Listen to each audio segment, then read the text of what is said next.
Hi, thanks for pressing play on this video. We're going to answer the question, how to improve your endurance. And the second part of that question that we're going to answer is, how much rest do you need in between playing sessions? I got this question from someone on the email list. So if you would like to leave a question and have it answered on the video just like this, please go ahead and subscribe to the email list. I'll leave a link in the comments for you, or you can of course leave a question in the comments. Now, the person who left this question for me let me know that he took a long break, actually a break of about 25 years. And I actually find that's not uncommon. I have many people that have come to me and tell me that they took 20 years, 25 years, even 30, 35 years off the trumpet, and now they want to play again. That's not uncommon. And the question is, how do I improve my endurance? Here's my first tip for you. Play as often as possible to the point of fatigue. Now, there's a specific place that you should feel fatigue, and it's right here in these muscles here, not necessarily in your lip at the top and the bottom, or even right here in this flesh. You don't want to feel it there, but if you feel it on the ends here, that's a very good sign. I like to compare this fatigue feeling to lifting weights. Often if you do a bicep curl, for example, and you feel that fatigue, then you know that you're breaking up the fibers in your muscle enough that you're gaining muscle. And playing trumpet, I should say, it is like that, because we're still talking about human anatomy. So play often to the point of fatigue. Don't be afraid of that feeling. Go toward it. Now, I'd like to caution you that as you're going for this feeling, it's not something that we're trying to do on purpose. It's something that's going to happen naturally.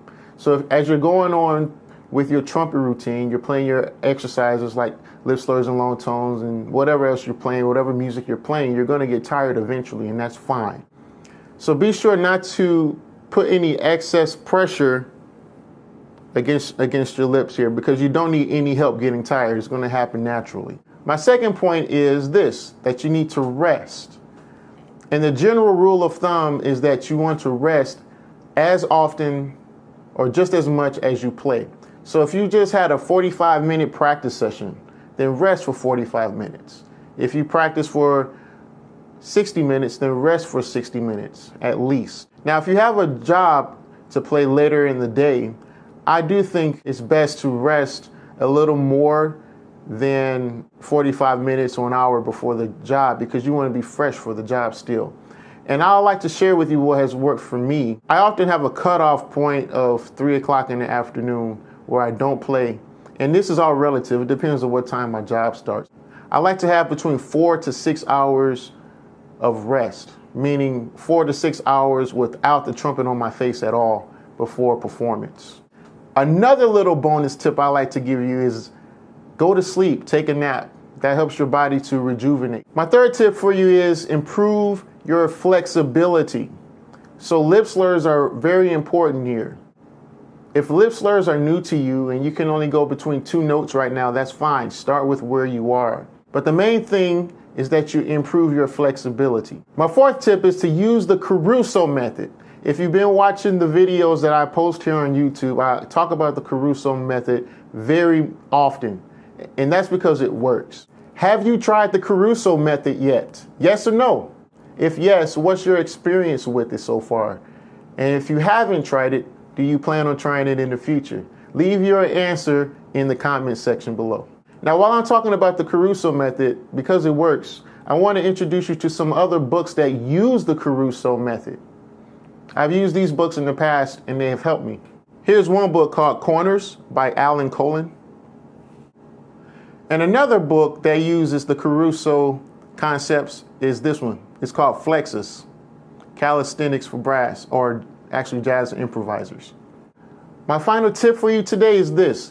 Alter the difficulty of the exercises in your routine. Change the tempo. And secondly, alter the distance of the slur. All in all, you like to increase the range of the slurs that you're able to do.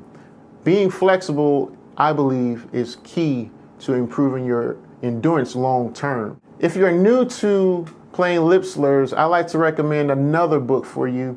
It's a great book to ease your way into playing lip slurs. It starts pretty simple and they get advanced as the book goes on.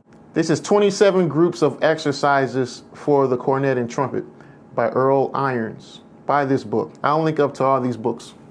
Thanks for pressing play on this video. For more lessons like this in the future, go ahead and press the subscribe button right now. That's all for now. I'll see you in the next video. God bless you.